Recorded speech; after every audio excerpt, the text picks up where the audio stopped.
Good evening and welcome to African Voices platform. My name is Chiwe Chihana, and tonight's show is about a song that was produced by a team of artists from Sheffield called Sailing on Tears in support of refugees.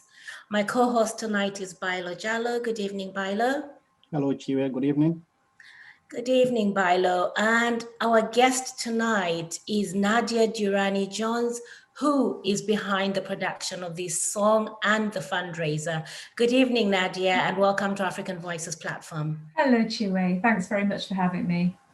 No, thank you so much for joining us. Looks like an amazing project that you've been working on. I've had a listen and I've read some of the fundraisers. Could you give us a bit of background? Why this particular project? This particular project, the main aim of it, it's two-strand really, to inform people better about the situation worldwide going on with the refugees, and also, of course, to raise critical funds. So that was the overall aim. Why a song? Well, you have to play to your strengths, don't you? And although I'm kind of multi-passionate and into a lot of things, 2 or 3 things I'm pretty good at.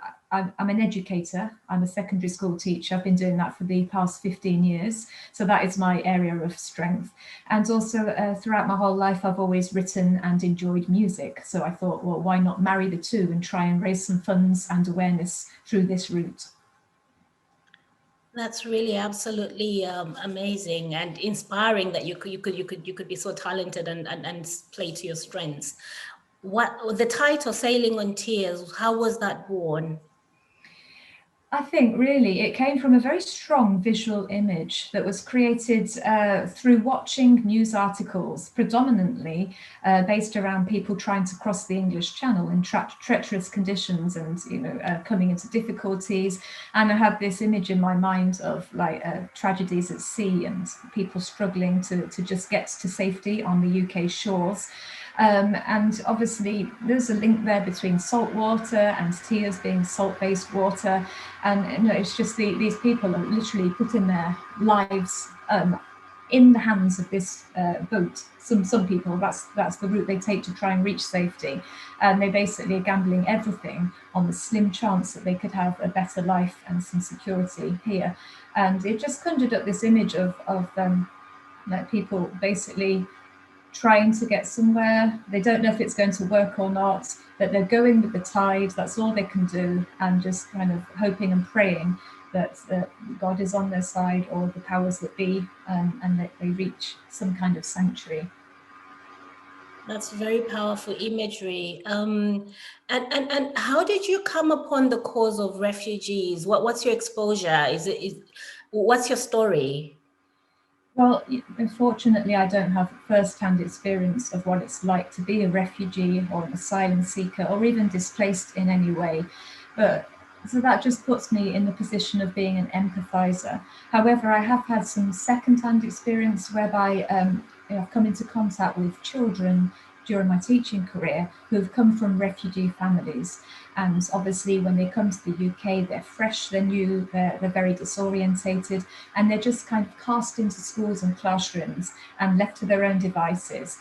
And through my years as a pastoral leader, I had to obviously liaise quite frequently with the families behind these children, who very often clearly struggled to settle into school, through no wonder when you realise their backstories.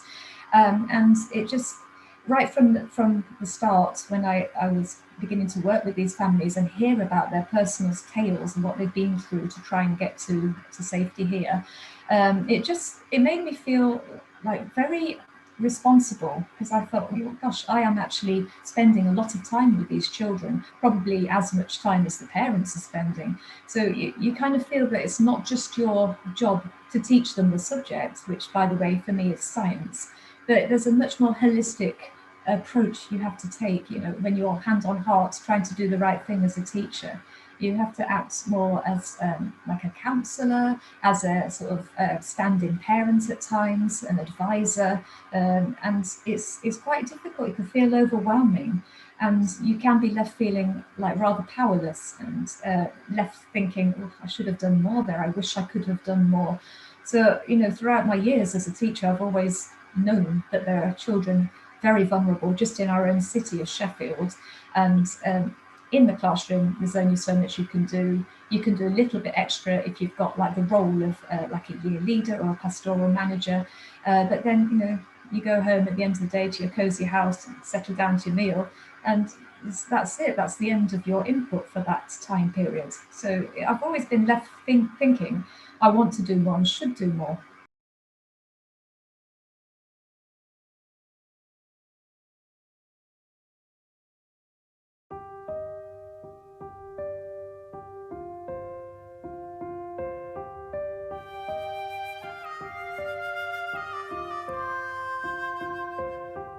Move with the softness of night breeze, sway with the shadows on the floor, stand till you drop down on your knees,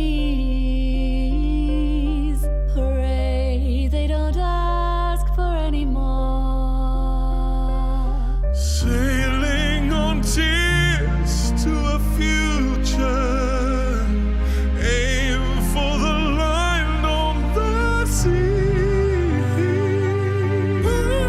To the edge of a cold, hard world. Thank the stars, that's not you or me.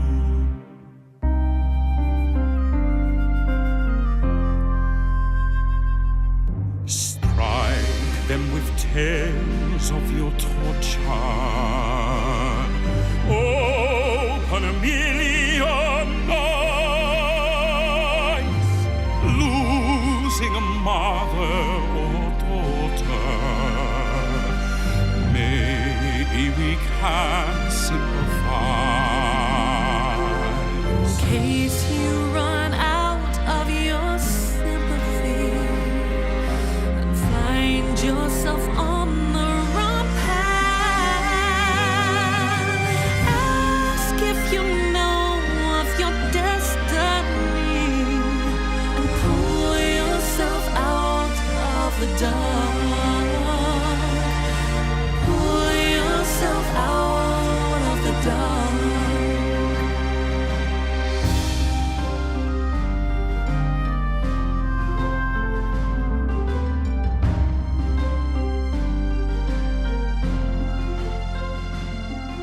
Sailing on tears to a future.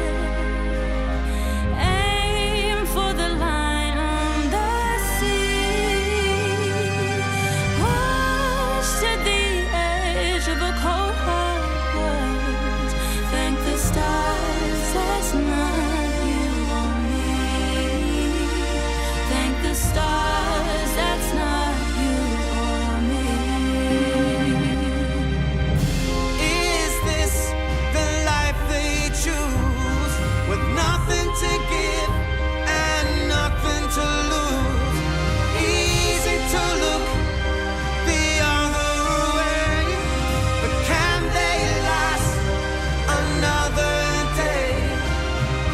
No choice to go or stay.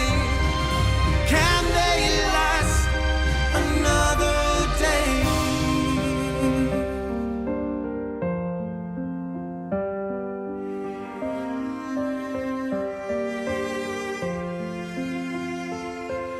We're sailing on tears to a future. Aim for the line on the sea.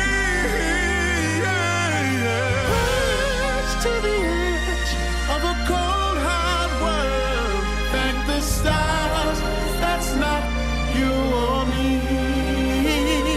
Thank the stars, that's not you or me. Thank the stars that's not you or me. That powerful song that's just played for us, Nadia, that was a brilliant piece. You are a songwriter, and I know that part of it meant that you contributed to the, or did you write the whole song itself? I did. I wrote the music and lyrics, but obviously needed a lot of help from friends in actually delivering it to the production quality you just sounded. It has come out really well. It has done, yeah. I'll get into the song in a little bit because I do want to talk about some of your friends, the artists behind the song. But let's talk about the charities that you've chosen to support with this particular piece of work. Could you name them for us, and why those, and where are they? Yes, certainly. I did do quite a bit of research into charities, and I wanted to support a national charity, but then also a local-based charity. So Refugee Action was the national charity I chose to support. And when I read through how they actually physically help people who come to this country and also help them to get here in the first place safely, then that really, I thought, well, yes, I want to contribute to them. And I'll tell you a little bit about what they do shortly. And then quite by chance, because I hadn't chosen a local charity, and then this, I think, is fate, honestly. We came out of the recording studio. I was walking one of the artists back to his car, and there was an elderly couple in the car park, and they were struggling with their car. It'd broken down.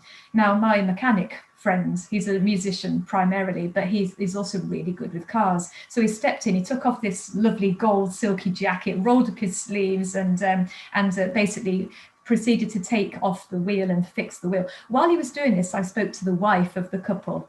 And we got chatting. She was asking what we're doing. I said, we're recording this song to help raise money for refugees. And her eyes lit up. She said, oh, really? Gosh, well, we work for a refugee charity in Sheffield. I said, oh, which one is it? And she said it was City of Sanctuary, Sheffield.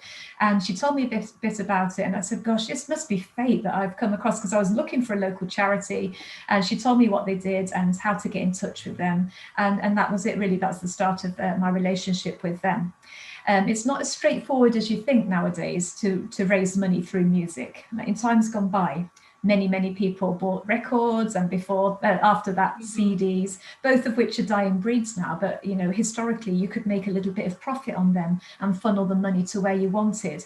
But now it's all gone to streaming and downloads, as you're fully aware. It's much more tricky, and so I've had to lean on support events such as, well, I went with JustGiving in the end. So all the proceeds from JustGiving go straight towards Refugee Action UK, but we have got some CDs pressed as well, and they've come out really well, and actually they're more popular than I thought. And so the proceeds from the CD sales are going to City of Sanctuary UK.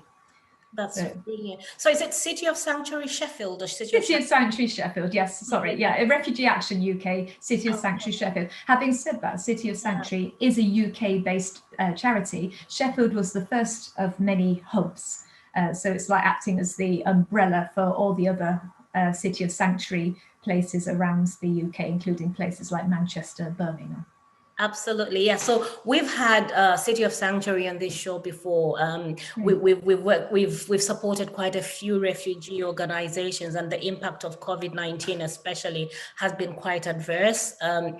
We spoke to a women's group as well that's national, and part of them are from Sheffield as well. And there's some refugees who've got some asylum seekers who haven't yet got refugee status, that were really destitute during this period. And City of Sanctuary is one of the organizations that's actually been very supportive, as well as Refugee Action. So well done to that. And people just need to find it on JustGiving, the fundraiser that you're leading on, is it? Yes, that's right. If you just type in JustGiving Sailing on Tears, it should come up.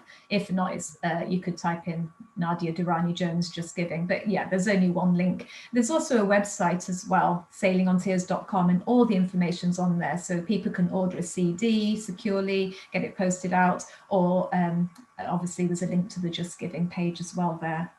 Okay, absolutely. So your friends, so these CDs and the songs, so you had a lot of artists supporting this. Could you talk us through the artists that were involved, production companies? I don't know anyone who was involved in this project, because there's some amazing and impressive artists on there. It certainly are, and very diverse as well in terms of background, age, experience, which is what I wanted. Very fortunate, aren't we, in Sheffield, to have such a plethora of musical talent. And not only that, the talent is accompanied by some really good hearts, and people were willing to donate their time. I said, look, there's no budget, just if you'd like to come along and be involved. And people leapt at the chance. So the person producing it's called Aidan, and interestingly, He's one of my former students. So I used to teach science to Aidan back in the day, many years ago. And he's ended up as a music producer at Steelworks Studios. So he produced it all for me. And then, well, the people singing on it, I selected according to their voice and kind of tried to match their voice to the part of the song I thought it would best fit with. So do you want me to talk you through each individual artist a little bit, or? I think yeah. I think there's some powerful names. I mean, I've read about Aidan Thompson. I've had a look. And what was his interest in this particular project? Was it just the singing, or was the cause itself something that moved them? I think I would like to hear that a mix of those stories, the talent as well as the story behind their move, their shift into getting engaged in this project. Sure. Well, I think Aidan was just keen to help because he likes to support charitable events. And secondly, obviously, he knows me from years ago. He also works closely with my husband, who's a musician. He's producing his album at the minute. So we had like good regular contact with Aidan. So that was the obvious choice for producer. And then in terms of people singing on there, well, Steve Edwards is one of the contributors, and Steve's got a wonderful soulful voice, and he's a big name in house music. And his family actually came over to England as part of the Windrush generation a couple of decades ago, and obviously re-established and found a decent life here. So he was very empathetic towards the cause. And then we've got Elliot Kennedy, who is a household name in terms of writing and producing, but recently embarked on his first solo album at the age of 50, which I think was a new thing for him and something he wanted to do. So I was kind of like, oh, well, I'll put it out there to Elliot. I don't know him personally, but with him being like, obviously a co-owner of Steelworks Studios, and he knows a lot of the people that I was working with, he may have time. And he did, he leapt at the chance. He said, yeah, it sounds right up my street, count me in. He's done a lot of work again for charitable projects over the years. We've got Maxwell Thorpe, who's he's actually known as Chavarotti, I think is his street's name, because to look at him, honestly, he just busts on the streets of Sheffield and Chesterfield normally, and Batewell areas, and he just looks like a regular sporty guy, kind of Billy with his cap and his like casual clothes on. But then when you start singing, he's like a trained baritone, so he's got that really rich, deep operatic type voice. So I wanted him to do that. So Nadia, so him, Maxwell and Lindsay are the artists that are actually Sheffield based, or were they South Yorkshire based actually, not necessarily Sheffield? Well, actually everyone on there is Sheffield based. Yes, everyone singing on there is Sheffield based. So that was another thing that I thought was quite important, to make it a local group supporting not just a local but a national and international cause. But everybody on there, like was on board with the goal, basically. So they weren't just singing because it was something to do to fill their spare time because they're bored. They did have more spare time than usual, a lot of them, because of the lack of gigs, obviously. But they were really behind the sentiment. I mean, looking at Steve Edwards, he's worked with people like Peter Tosh. This is big stuff and this is Sheffield to the world, really, isn't it? How has the response to the song been globally? See, it's very difficult to get the song beyond Sheffield because it's kind of in a way a Sheffield homegrown project, and it's difficult to get it to that next stage. So the people of Sheffield and the media in Sheffield have been incredibly supportive and welcoming, but we haven't really got it much beyond, to be honest. Okay. So hopefully tonight's show is going to get to some places. And I actually have been approached by a few people, like Migration Matters Festival, when I mentioned I'd be speaking to you, asking if you'd be interested in being on their platform. So maybe those are avenues you could pursue at some point. But before we continue, I'm just going to bring my colleague Bailo in. Bailo, go ahead, please. Thank you very much.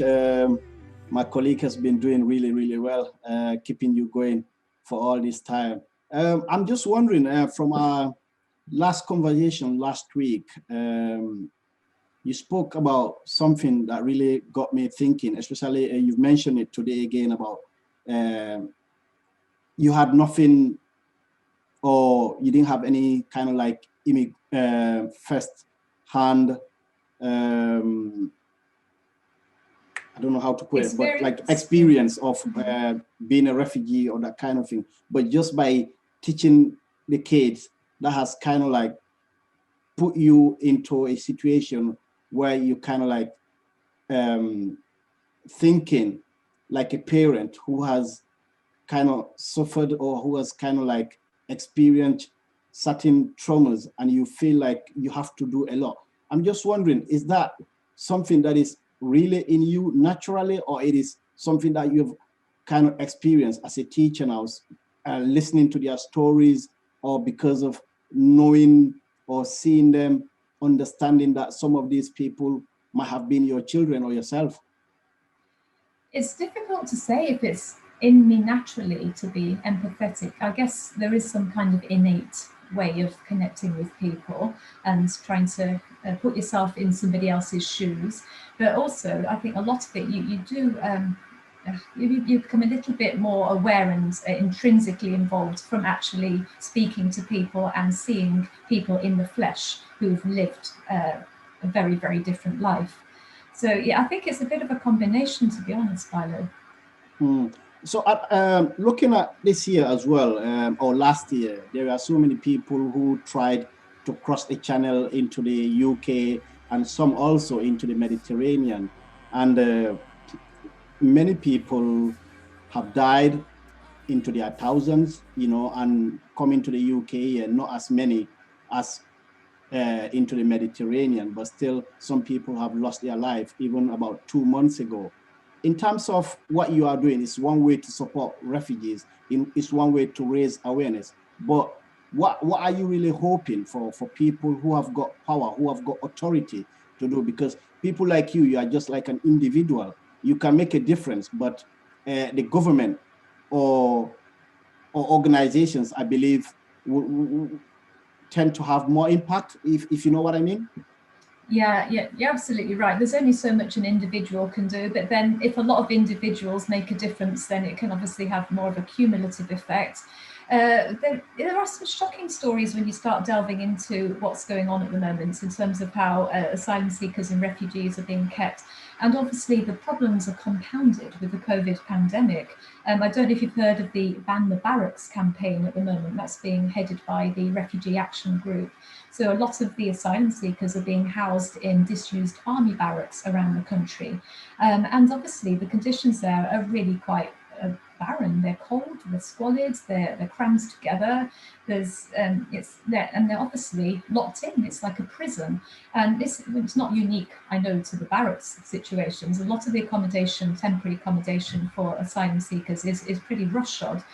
And I think it's down to these well-established charities to be well funded so that they can lobby on behalf of us little people. They can lobby the government to do more to support and give these people some dignity. In terms of the people that you've collaborated with in this song, as Chiwe mentioned earlier, they are all Sheffield based and some of them very, very big stars. In the future, is there anything on the pipeline for yourself or for these stars? Well, I think everybody is very engrossed in their own individual projects as well as doing other things for charities. So it's difficult for me to say. I haven't got plans to do a follow-up. We've done 2 songs, so there's Sailing on Tears, but then I've done an individual B-side. We used to call them B-sides back in the day. It's like a bonus track for the CD, which again is inspired by the refugee plight, and that's called Feel Without Your Skin. So it's more of a sort of ballad. It's a bit like a gypsy style, kind of Roma gypsy style ballad, that one. But I haven't got plans to write another song with the same kind of team.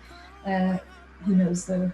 We'll have to see how much money this one can raise and then see if it's worthy of some kind of follow-up. Thanks a lot, Bilo.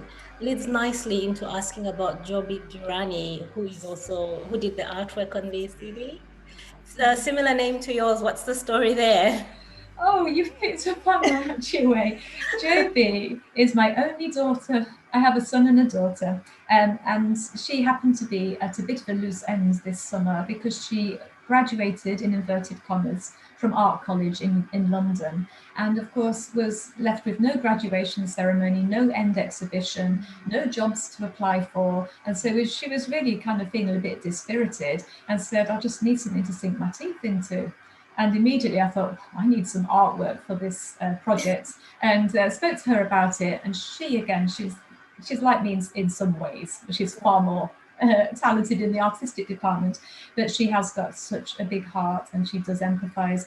And so she got straight away cracking on, and I spoke to her about the kind of feel we wanted, and she came back with a few sketches, and that evolved into the very powerful evocative image of the grasping hands on the front cover of the CD, which is also the emblem of Sailing on Tears, which is on the website and everything else. So she did a terrific first project for me, and I think obviously for her as well, it gave her a little bit of self-esteem, and it's something she can put on her website as an example of what she can produce. So it was good for both. It's powerful artwork. It's really powerful artwork. But also in the same vein, I feel like what you've done inadvertently as well in bringing Joby into this bit of work is you've also raised awareness, I suppose, in your own child about the plight of refugees in this country. When you were speaking to Bilo, you talked about the state of accommodation, and that is the last thing you'd actually expect in the UK. You wouldn't know, because the media really just doesn't cover that kind of thing much, does it?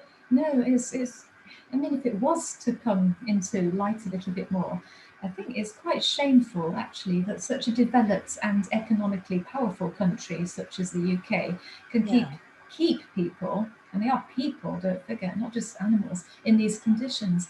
And there's also stories of the I was going to say prisoners there, so it shows it's a little bit subconscious. Detention centres, yes. But the people within these places of accommodation are actually being threatened to keep quiet and not make a fuss about how they're being kept, not complain about the food, because it could affect their asylum seeking application. You know, when you hear stories like that, it's very corrupt, isn't it? And it doesn't inspire you with any sort of trust in the system that we have in place at the moment. Absolutely, no, totally. Sheffield has got quite a few other organizations. So there's the City of Sanctuary, then there's this activist group called CIMAC. I don't know if you've come across it. They've been covering a lot around especially the state of accommodation pre-COVID, but during COVID as well, the appalling conditions in which people could not actually have the space to physically distance as well, and there was no attention paid to that, even in the detention. So initial accommodation, like you were saying, detention centers, but we've also got a good history of Sheffield using art to highlight the plight of asylum seekers and refugees in this country. So you've just done a big project to contribute to that canon of work, and obviously this is a different dimension. I think a lot of people will appreciate that.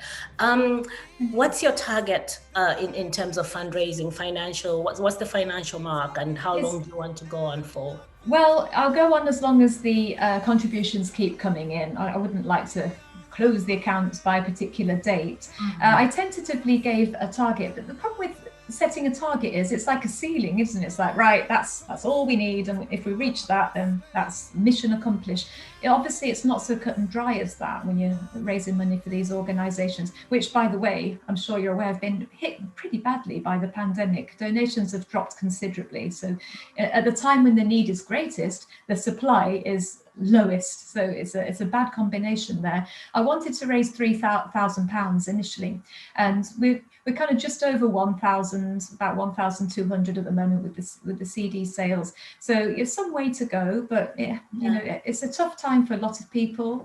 Unemployment's at its highest. We've just had Christmas as well, which obviously squeezes people's coffers a little more. So I didn't expect it to be raised overnight, but I've hoped that we can get a little bit more than we've got at the moment. Okay, absolutely. I totally understood, and I'm glad you're going to leave it open. That means though that you would have needed to have a big marketing budget, and of course that's been a challenge. I see you're just literally pushing it organically, as it were. Were you funded initially to do the project? Oh gosh, no, not funded at all. That's the thing. It is a little bit of a limitation. I've put some of my own personal money into getting the production and the CDs done, etc. But that was my personal choice. I wanted to contribute, and so that's not an issue at all. So yeah, we're kind of just relying on social media and word of mouth, and interviews such as this. It's really, really helpful. So again, I thank you for having me on talking about this. No, it's absolutely an honor to have some people like you in society doing this kind of work, especially that there's no visibility. But I see that's massive, because you're giving visibility to them, to the plight of refugees and asylum seekers, but also you're giving this platform to other artists to speak about something that's usually unheard of or not talked about. So thank you to you and the amazing work that you're doing on that. You did say you're not particularly sure if you're going to be doing another project, but with this one, I see it growing legs. And I mentioned a little bit before Bilo came on that we have been approached by some people when we touted who we're speaking to today. We mentioned you, and some people did suggest that you could participate in things like Migration Matters Festival, which is a multi-arts festival that takes place here in Sheffield, and it specifically raises funds for refugees and asylum seekers. What do you think of such activities for artists? I think bring them on, the more the merrier. Obviously, it's going to be harder probably to get them up and running as we would have done in the past, because they rely on people sort of walking past and interacting. And I don't know where we'll be by the time the Migration Matters Festival takes place. Is it June time normally? I think it is early summer. Yeah, it's during week. So you know, fingers crossed, some restrictions will have been lifted by then, and we can actually get some face-to-face going on with the public.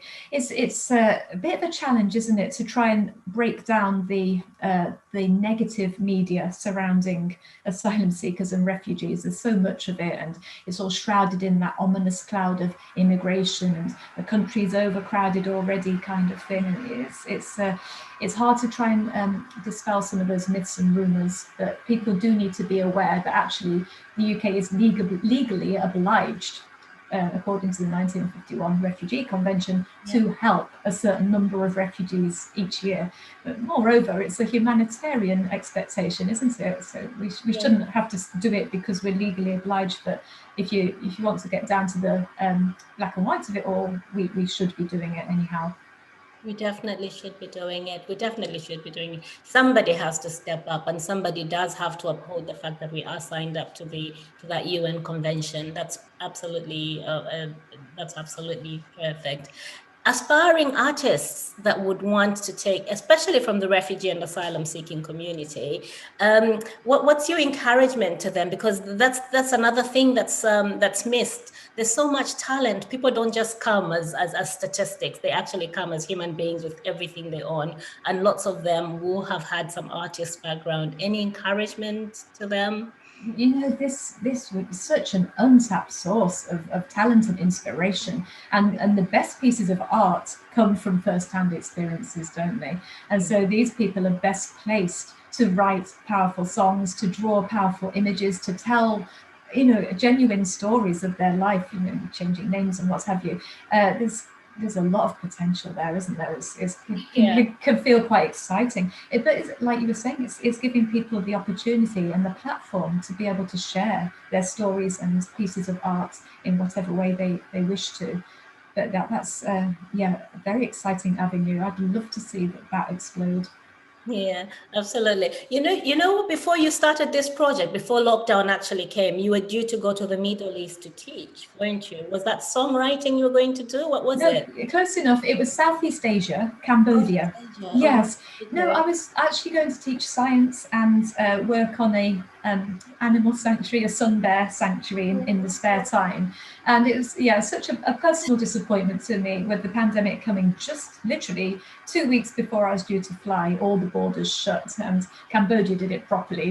They completely sealed off their country from the outset, so you couldn't even step foot or land a plane there for some time. And as the situation progressed, we kept going up and down with our travel restrictions, and we weren't sure really if it was going to be feasible. So that project has been put on ice. I'm not going to say never, because I would love to do a year teaching children in a different environment in a very different country, but I don't think it's going to happen this year. We'll see. Okay, yeah, probably not this year. I think with a lot of things, but that's lovely as well. Nadia, it's so encouraging. You've got so many facets to the work that you're doing. It's really. I don't know if you see it that way yourself, but listening to you and just reading, you're absolutely what we need on a regular basis. Would you, your songwriting, would you consider donating some of that time to refugees, asylum seekers that are aspiring as well, just getting back into the aspirational side of things? In what capacity? Like in voluntarily or whatever? Because yeah, I think there are very few songwriters out there in Sheffield that I know of, and I am in the entertainment sort of side of things. I'm involved with. I'm the producer for Migration Matters Festival, and I know a lot of young people who tend to want those things, but they can't afford them. But as part of this, is that something you would consider at all? Yeah, any way I could help. If I've got time to donate, I would certainly donate time. I wouldn't say, you know, I'm the most experienced or best songwriter in the world, but I can certainly share the tips I've got and help people to put their ideas into lyrics and, you know, structure a song, certainly, yeah. Before we head out, do you have any indication as to whether the clients, because City of Sanctuary, of course, was closed as well, because physically people couldn't get into the building. It's an amazing building. It's a space that people used to socialize. That's where they build their networks from, but unfortunately it closed down, and you're raising money for them, which is really good. Do you have any indication as to whether they've been able to share the song with clients, and people have been, clients have been able to access it and watch what you've done? Well, they have put a link to the song on their website, City of Sanctuary Sheffield, and they've put a little article about what we're trying to do. So yeah, I think that's all they're able to do at the moment, to be honest, in terms of sort of getting people to engage with it.